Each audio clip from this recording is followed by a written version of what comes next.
سلام. توی این ویدیو قراره با هم دیگه پارتیشن ساختن روی رم رو بهتون یاد بدم. یکی از قابلیت هایی که لینوکس گذاشته اینه که میتونیم توی رم یه حافظه بگیریم و توی اون یه چیز بنویسیم یا بخونیم ازش. اول باید بنویسیم بعد حالا بخونیم دیگه. چرا همین چیزی وجود داره؟ فرض کنید که من یه برنامه دارم بنویسم، یه پروژه‌ای دارم کار میکنم که نیاز دارم با بهترین پرفورمنس یه عملیات رید و رایت روی دیسک اتفاق بیفته. برای این کار دو راه دارم. من اگه لینوکس بلد نبودم باید میرفتم کلی هزینه میکردم یه دونه مثلا SSD خیلی خفن میگرفتم میآوردم وصل میکردم به کامپیوتر رو اون کار میکردم. یه راه دیگه اینه که من لینوکس بلدم و میام توی رم یه پارتیشن میسازم. اون به خاطر به روی اون پارتیشن میام حالا اون عملیات رید و رایتم رو روی اون پیاده سازی میکنم. شاید بهتون بگید، شاید ندونید که رم خیلی سریعه، ولی اینو بدونید که آقا رم حتی DDR2ش از DDR2 یعنی از سریع ترین SSD حال حاضر حداقل سریع تره. حتی DDR2ش دیگه عموما الان کسی که مثلا کمتر کسی هست که الان دیگه DDR2 داره، DDR2 داره. من DDR3 اکثرا که الان امروزی الان 5 یه خبرهایی هم هست که 6 هم الان میگن اومده تو کارت گرافیکا که مطمئنم اومده. الان رمش مستقیم نمیدونم واقعا اومده یا نه، ولی توی کارت گرافیکا تکنولوژیش هست و چند سال گذشته هست. حالا تو رم این سرعت رید و رایتش خیلی بالاه. توی رم اگه ما بتونیم که حافظه بگیریم به سیستم عامل بگیم که آقا مشابه دیسک با این رفتار کن، میتونیم رو اون چیز بنویسیم و حالا چیز بخونیم و غیره و غیره. برای این کار بیاد یه کاری کنیم، بیاد یه برنامه بنویسیم که آقا چیکار کنه. یه برنامه بنویسیم که یه عملیات رید و رایت رو ایجاد کنه، بندازه روی چیز. من زبان سی رو انتخاب کردم. اگر سی بلد نیستید هیچ ایراد نداره. اگه دوست دارید یاد بگیرید میتونید ویدیوهای یوتیوب من قسمت سی شو ببینید. اگر هم که نمیخواد یاد بگیرید اب نداره، من تهش بهشون میگم که شما آقا یه برنامه من درست کردم که یه اسم فایل میگیره، یه دونه سایز و یه فایل به اون سایز میسازه. همین تموم شده. ماهیت یعنی برنامه نوشتنه تو اینجا هدف نیست، ولی خیلی بهتره که ازش سر در بیارید که آقا این برنامه رو چجوری می‌نویسن. حالا حداقل یه روشش که من تو اینجا می‌نویسم. فایل سورس رو ایجاد میکنم. یه stdio میخوایم فعلا، چیزا دیگه هم میخوام حالا بسته به نیاز اضافه میکنیم همون لحظه. و چر argv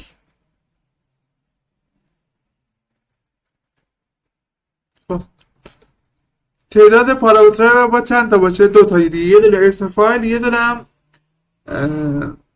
سایزش. حالا به مگابایت مثلا یا حتی به گیگابایت میتونیم بنویسیم برنامه رو. پس آرگ سی من با چند تا باشه؟ 2 تا آرگومان میگیری، یه درم خودش میشه 3 تا. پس میگم اگر آرگ سی با 3 مساوی نبود، آرگ سی تعدادش ذخیره میشه توی آرگومنت کانت، تو آرگ وی مقداراش ذخیره میشه. من میگم بیا که آقا توی استاندارد ایرور چی چاپ کن؟ یوزیجش رو چاپ کن. میگم یوزیج درصد اس اولش باشه فایل نیم، دومیش باشه چی؟ کجا رفت؟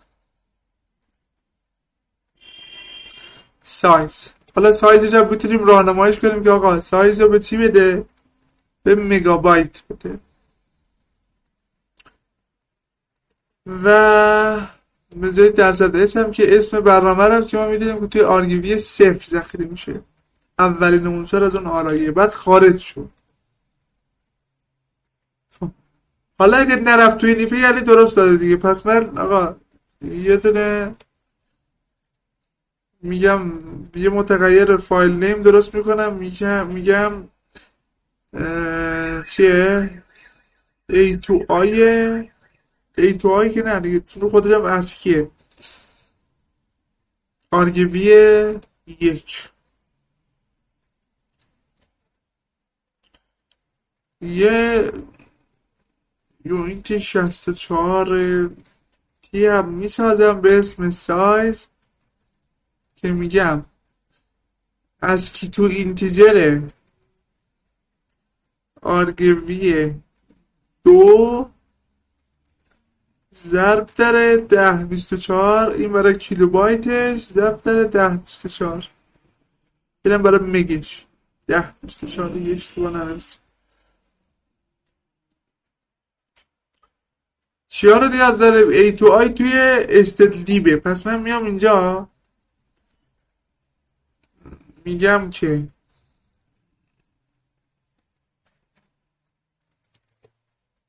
std lib رو بچسبون، اون یو اینت 64 هم توی std int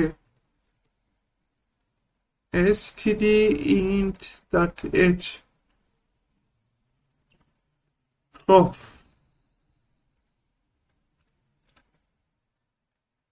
حالا که اینا رو ایجاد کردیم باید فایلمون رو باز کنیم، ایجاد کنیم. یعنی موقع واسه این یه دارم اشاره‌گر به فایل درست میکنم، اسمش میذارم f، میگن بازش کن چیو دیگه عینا نه، فایل نیم رو، اون چیزی که تو متغیر فایل نیم هست با مودهای رایت به صورت باینری WB.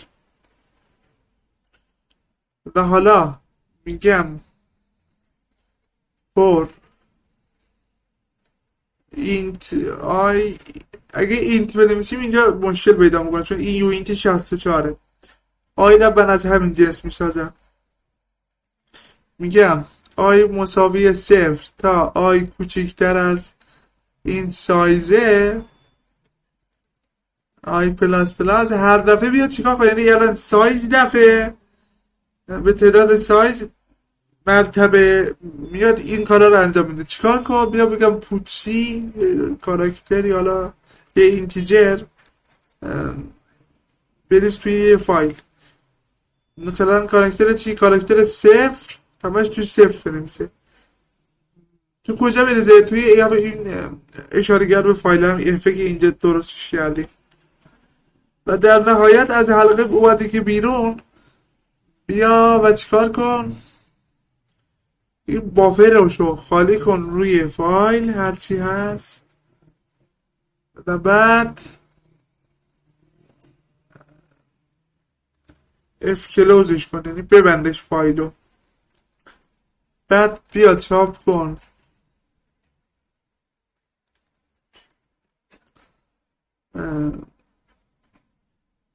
مثلا درصد اس فایل created successfully. امیدوارم درست نمیشته باشم.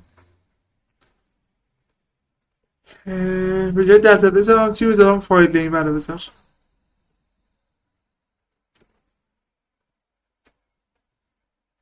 بعد خارج شد برنامه به صورت صحیح. حالا این الان اسم بگیرم، این صفر ساخته شده، همون چیزی که توش نوشتیم. کمپایلش میکنم، من میگم صفر دوباره ls بگیرم، این فایل کمپایل کرد، ریخت توی فایل AO، توی فایل اجرایی. اگر سی بلد نیستید اینو بپذیرید که من اگر این فایل AO تو خالی اجرا کنم به من میگه آقا یه فایل به من بده، فاصله یه سایز به من بده به مگابایت. اینو بپذیرید دیگه. یه برای من نوشتم همین الان، نوه نوشتنش هم دیدید شما همین اول ویدیو. میگه یه فایل رو هم بده، فایل مثلا 01.txt چقدر باشه حجمش، مثلا 2 مگ باشه حجمش. میگه آقا این 01.txt ساخته شد. اگه اینجا ببینید این 01.txt میبینید اینجا دیگه. حالا اگه سایزش رو بخوایم ببینیم توی محیط چیز اینجوریه، میگه ls-l لیستش رو میده، این سایزش رو به بایت. اگه میخوایم سایزش رو به هیومن ریدبل ببینیم یه اچ میزنیم که هیومن ریدبل تر باشه، پس ون بزنیم میگه 2 مگ. دقیقا ما هم در واقع 2 مگ زده بودیم دیگه. اینجوری هم اگه احتمالا ببینید میگه 2 مگه، 2.1 مگه، چون مثلا این مبناش 1000 اینجا مبناش 1000 مثلا 1024 یا با خودمون 1024 زدیم، پس این مبناش 1000، این 1024 این 1000 مثلا اینجوری. حالا اگه من اینجا بیام بگم آقا 1024 یک فایل من میخوام، طبیعتا یه در طول میکشه، باید میشیم تا انجام بده. دوباره اگه من ls-h بگیرم ببینید که این یک در واقع فایل. من اگه اینو همین یکی رو پاک کنم،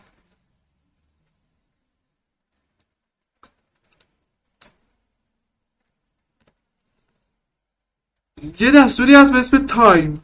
این دستور تایم اینو میگیره، بهت میگه چند ثانیه طول کشیده که این کلا اجرا بشه، از لحظه اجرا تا لحظه که پایان میابه. این از عمل کرده خودش به پایان نمیرسه. میگه تو 4 ثانیه این یکی رو تونست روی دیسک بنویسه. حالا اگه شما مثلا هارد دیسک داشته باشین طبیعتا از این کمتر خواهد بود، یعنی زمانش از این بیشتر خواهد بود. حالا این برابری که ما نوشتیم، حالا این فایل AO ما نوشتیم اینجا روی دیسک واسه یک فایل 4 ثانیه طول میکشه. خب بیاد با هم دیگه پارتیشن تو رم بسازیم. به روش‌های مختلفی با این بازی میکنن دیگه. ویدیوهای یوتیوب رو نگاه کنید، خیلی با اینا بازی میکنن. من در 3 لول اینو بهینه سازی میکنن. یه لول بهتون میگم، 2 لول بعد بهینه سازی هم مرحله اول دیگه، بهتر کردن اونه. در بهینه سازی که نیست، همش تو رمه، سرعت همشون تقریبا یکیه، ولی یه جورایی کاربرپسندترش میکنم دیگه. حالا بیاد روت بشم من، تو اکثرا دستورات رو باید اول سودو بزنیم، علاوه روت میشم همین اول کار. این از این باید چیکار کنیم؟ اول یه جا قراره که ما یه پارتیشن بسازیم از رم و اون اختصاصش بدیم، در واقع ماونتش کنیم به یه جا، تو اونجا بگیریم باش کار کنیم. پس بریم اون جایی که قراره ماونت کنیم اول بسازیم. تو کجا مثلا بسازیم؟ MNT مثلا بگیم آقا چی رم، یه پوشه به اسم رم بساز که اینجا، این حالا بعدا ماونتش میکنیم اینجا.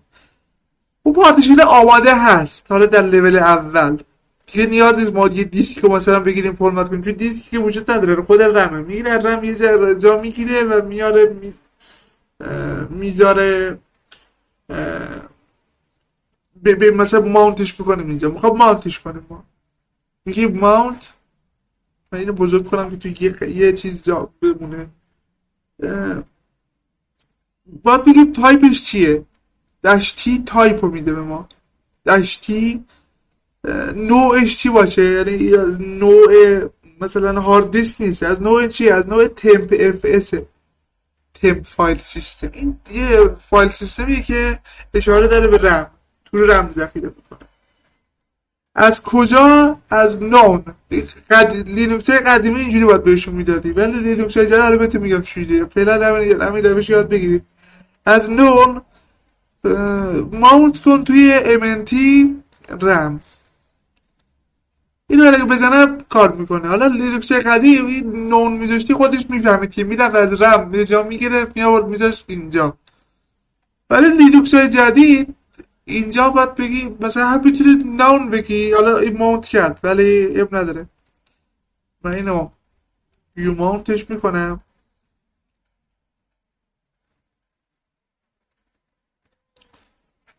دوباره میگم آقا این از نوع تمپ اف، از تمپ اف اس بگیر مونتش کن به اینجا. خودش میفهمه که از رم باید بگیره. حالا به چه مقدار؟ همین جوری که بدیم این نصف مقدار رم که رو سیستمتون نصب شده رو و شناخت کامپیوتر شناخته رو اختصاص میده به این پارتیشن. یعنی مثلا اگه من الان 8 گیگ مثلا رم داشته باشم 4 گیگش اختصاص میده به این. 16 گیگ داشته باشم 8 گیگش اختصاص میده به این و الی آخر. نصف رم مقدار رم واقعیتون اختصاص میده به این. شما شاید بخواید بگید آقا من سایز نیاز دارم، مثلا میگم آقا 5 گیگ من میخوام اختصاص بدم به این کار. یه داش او بزنید، بعد میتونید سایز بدید. بگید آقا سایز 1 گیگ مثلا یا 5 گیگ به الی آخر. مثلا من چند گیگ بدم؟ من 5 گیگ بهش میدم. این 5 گیگ الان ساخت مونتش کرد به اینجا، یعنی سایزم داد. حالا بیاید یه کپی بگیرم از همون A dot out ببرمش توی MNT RAM و CD کنم برم اونجا به MNT RAM. حالا اینجا یعنی این فایل الان توی خود رم لود شده دیگه، این یه پارتیشن توی خود رم. اینجا یادتونه چقدر طول کشید؟ 4 ثانیه و 39 صدم 39 هزارم، یعنی 4 ثانیه و 39 میلی ثانیه توی دیسک. حالا اینجا ببینید به نظرتون چقدر طول میکشه. من همین دستور رو که اینجا نوشتیم، اینجا نه، این تیکش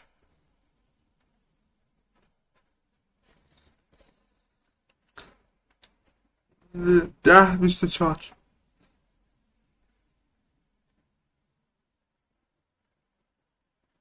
3 ثانیه و 672، یعنی 1 ثانیه حالا اومد پایین تر. خب این آیا من الان گفتم اینجا 5 گیگ رو رفت گرفت از رم؟ نه، 5 گیگ رو نرفت بگیره.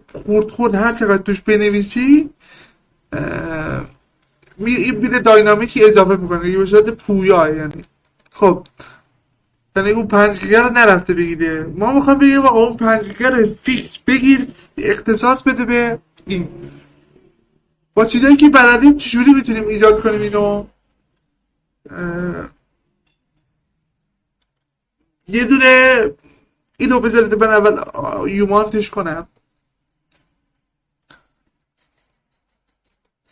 یومانت از اینجا رم رو یومانتش کن. خب یعنی اون مقداری که دادی رو پس بده به این. دقت کنید که این روش کامپیوتر خاموش کنه یا سیستم کرش کنه به هر نحوی اون ریبوت بشه در واقع، این اطلاعات تو رمتون از بین رفته دیگه، چون رم اطلاعاتش نمیمونه با قطع شدن برق. موقعی که برق بسته، موقعی که نیست کلا نیست دیگه، وجود نداره دیتا. خب همین رمی که ساختیم الان ما، من میگم که بیا مثلا چیکار کن، اینو ماونتش کن. کاش اصلا دیگه آن ماونت هم نمی کردیم ما. اینو ماونت کرد، 5 گیگ ماونت کرد.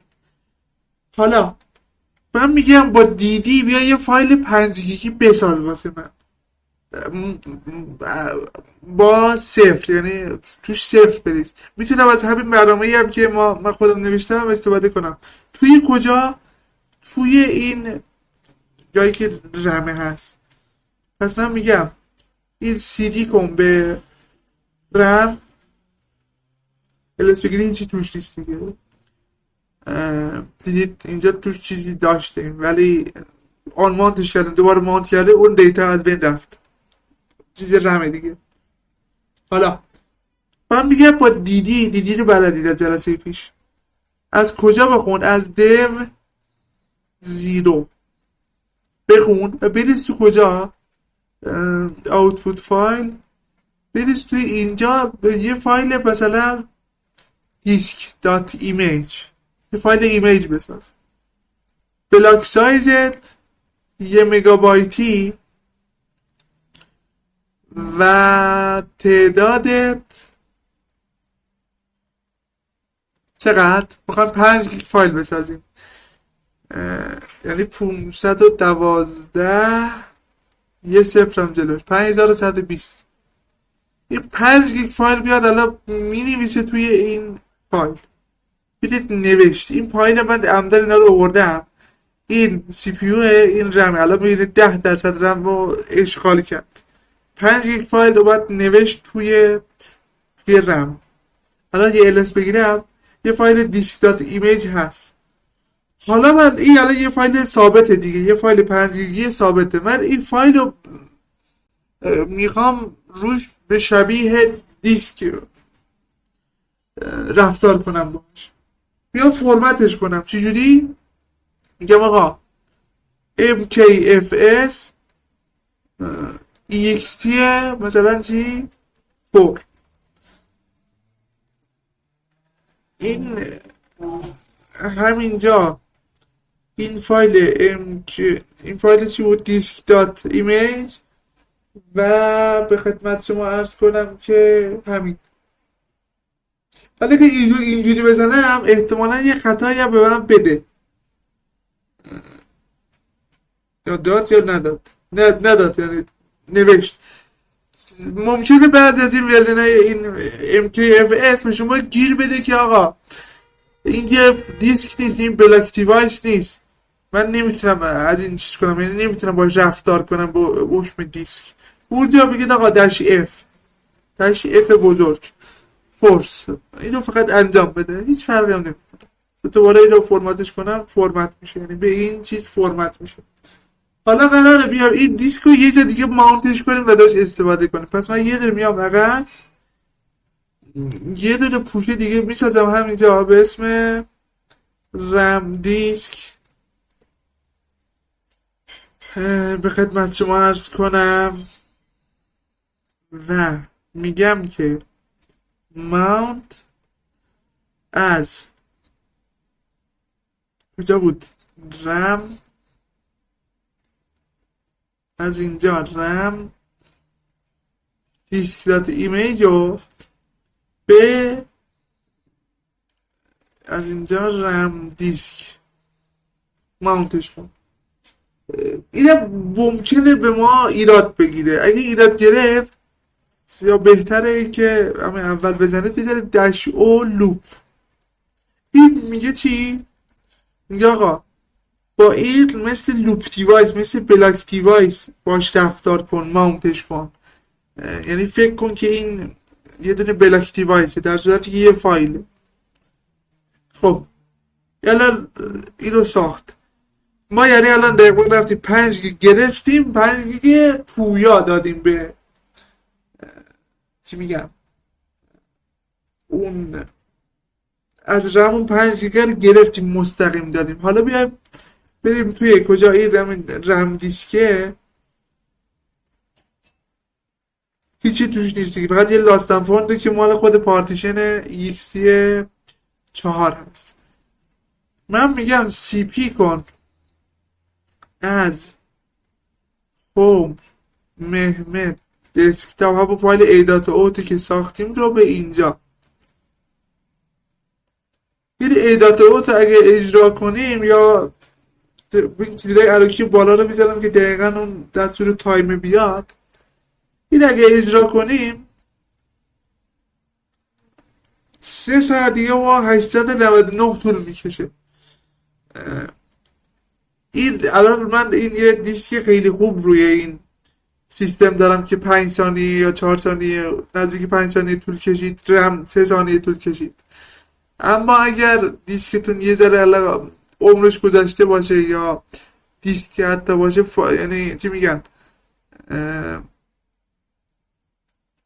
به اصطلاح هارد دیسک باشه، خیلی بیشتر از این طول میکشه دیگه، 1 گیگو بخواد بنویسه. و حالا این سرعتش نمایی هم اضافه میشه. اگه من 2 گیگ اینجا بنویسم نگاه کنید من 2 گیگ میشه چقدر 2048.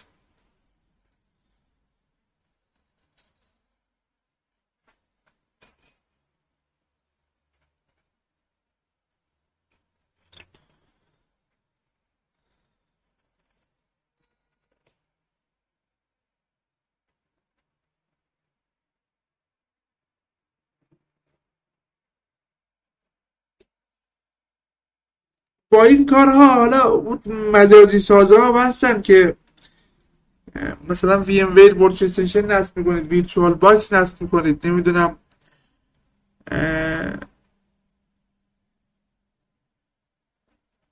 میبینید این الان داره مینویسه توش، اما 10% ثابته، از رم فقط 10%، در رم اضافه نمیشه. چرا؟ چون مستقیم 5 گیگ رفتی گرفتی از رم، دیگه کاری نداره با اون چیز. اینو داشتم میگفتم این حالا دیگه 2 گیگ خیلی شد دیگه، احتمالا دیگه این چیز نکنم. من اینو بریکش میکنم 1 دقیقه و 8 ثانیه طول کشید ولی فایل رو ایجاد نکرد. حالا ls-lh بگیریم 01.txt رو 5 گیگ ساخته. یه مشکل تو برنامه‌مون احتمالاً هست که این 1024 رو بذار 1024 رو یه دفعه دیگه اجرا کنیم.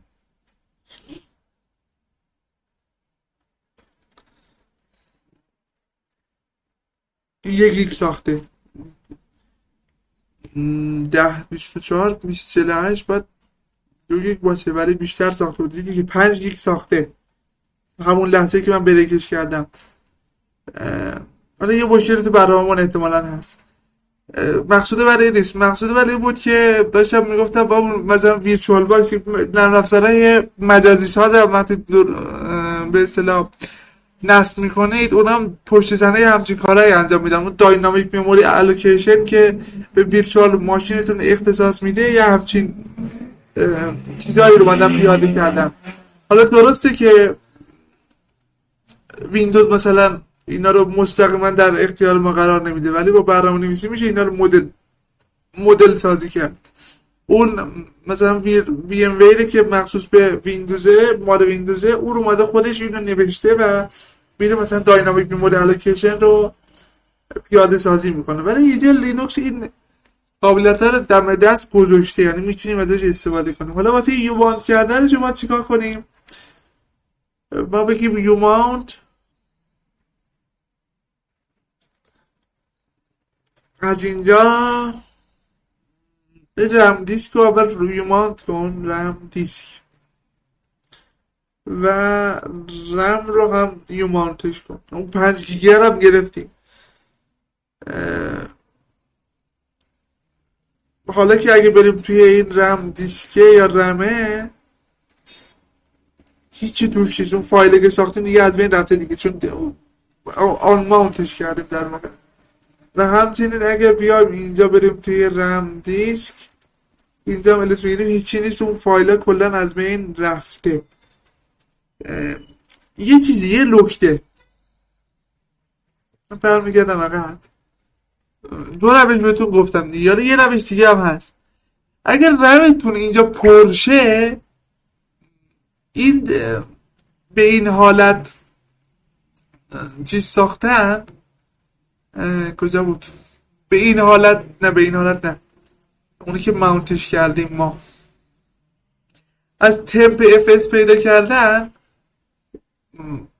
اگر رمتون پرشه به هر دلیلی این ادامهش میده توی سواب مینویسه. سواب چیه؟ سواب شاید بدونید شاید هم ندونید. لینوکس ها حالا از یونیکس چیز اومده ولی تو لینوکس ها بیشتر چیزه. یه رم دارن، مثلا فرض کنید من الان اینجا چقدر 16 گیگ رم دارم. خب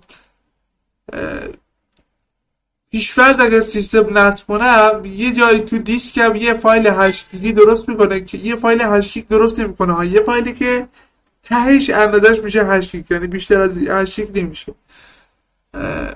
هر موقع اگر رم من پر شد به هر دلیلی، این رم رو خالی میکنه توی این و رم خالی میشه، اضافه میاد.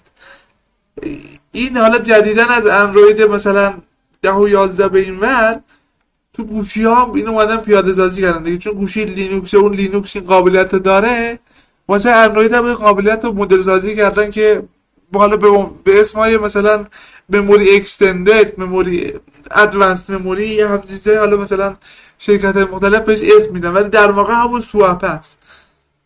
پس سوپ رو هم دید این توی دیسک. حالا یه قانونی هم داره، میگن آقا اگه کمتر از 8 گیگ رم داری باید 2 برابر رمت سواب بدی، ولی اگه بیشتر از 8 گیگ داری نصف رمت سواب باید بدی اگه دستی میخوای سواب کنی، که این قاعده رو به صورت پیشفرض اگه سیستم عامل نصب کنید حالا هر لینوکسی اینو طبیعتا رعایت میکنه.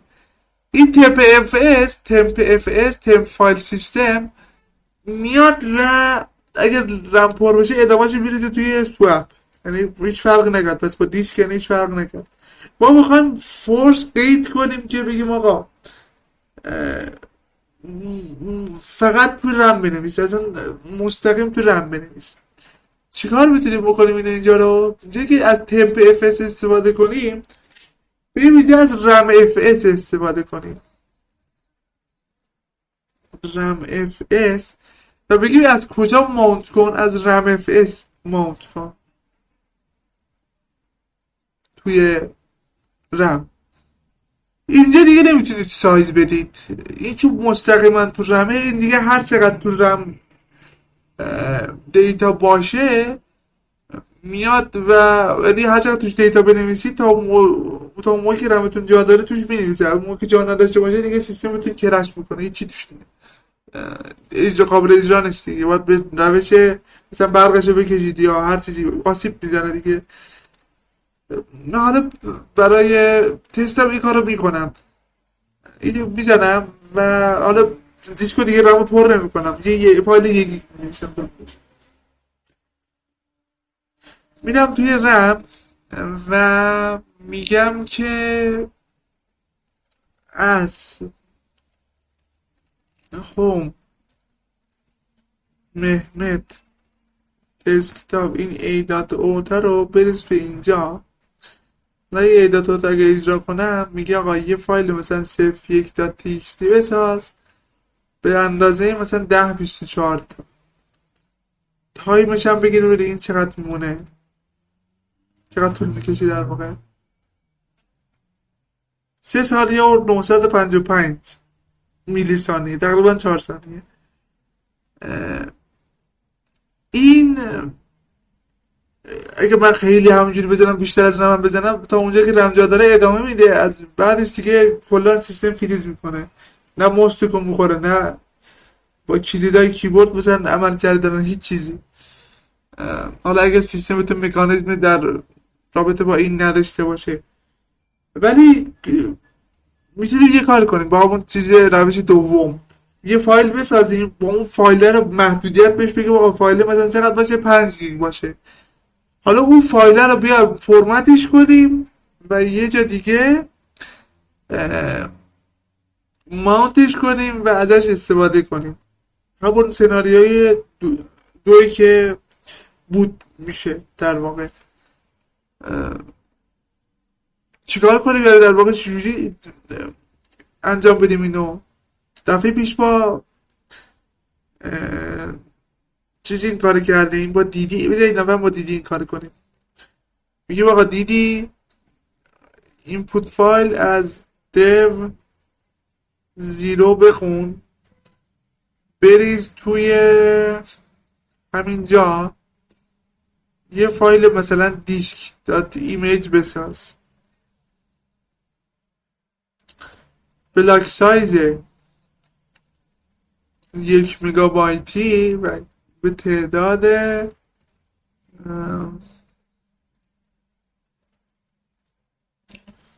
من اگر یه ذره بزرگش کنم، به تعداد چند تا؟ به تعداد 1024 تا، 1 گیگ یا 2048 تا،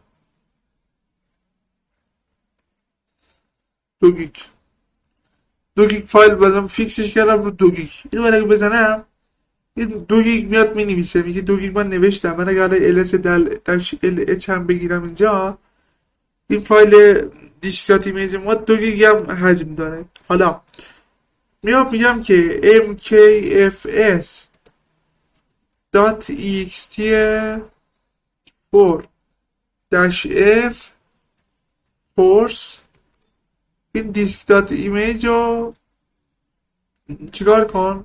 فرمتش کن. فرمت کرد.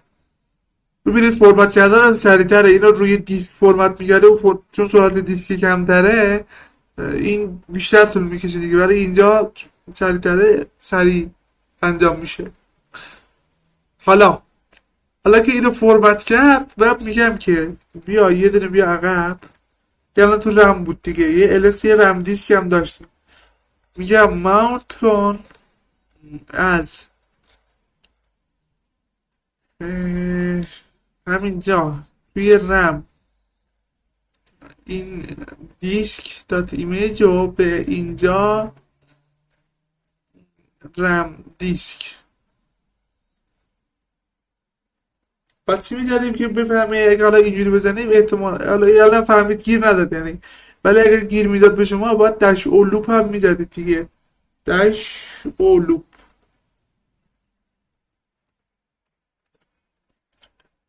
چون حالا گفته ماونت شده تو اول باید اونو یو ماونتش میکردیم، بعد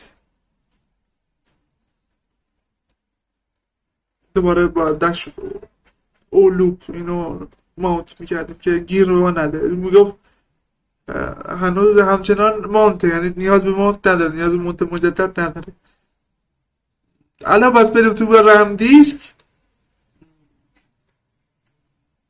رم دیسک و هرچی فایل اینجا بنویسیم ls توی رم ذخیره میشه و مطمئنیم که تو رمه و مطمئنیم که از چند گیگ بیشتر نمیشه، از 2 گیگ احتمالا بیشتر نشه. کجا ذخیرش کردیم اینو؟ 2 گیگ. حالا 2 گیگ ما فایل 2 گیگی دادیم دیگه. اون 2 گیگ سرعتش هم سرعت متوسط هم اینجا زده 3 گیگابایت بر ثانیه. ببینید تو رم 3 گیگ نرفته فایل نوشته. ولی حالا اگه من اینجا بیام همون دیدی رو از دیدی بخونم و بریزم توی یه دیسک، از مثلا بریزم تو هوم مهمت دسکتاپ 01 دات مثلا اون فایل 01 1.9 گیگ بر ثانیه بود دیگه. اون چند بود؟ 3 گیگ بر ثانیه. ببینید 1.5 برابرش تقریبا یه ذره بیشتر سرعت داره نسبت هارد من به رم من. میتونید اینجوری پیاده سازی کنید. اینم یکی از نکته‌های خوب بود که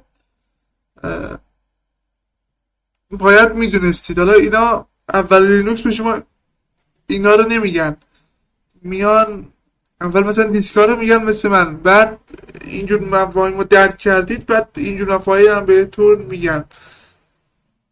و حالا اگر نیاز نداشتید میتونید چیکار کنید؟ یو ماونتش کنید دیگه.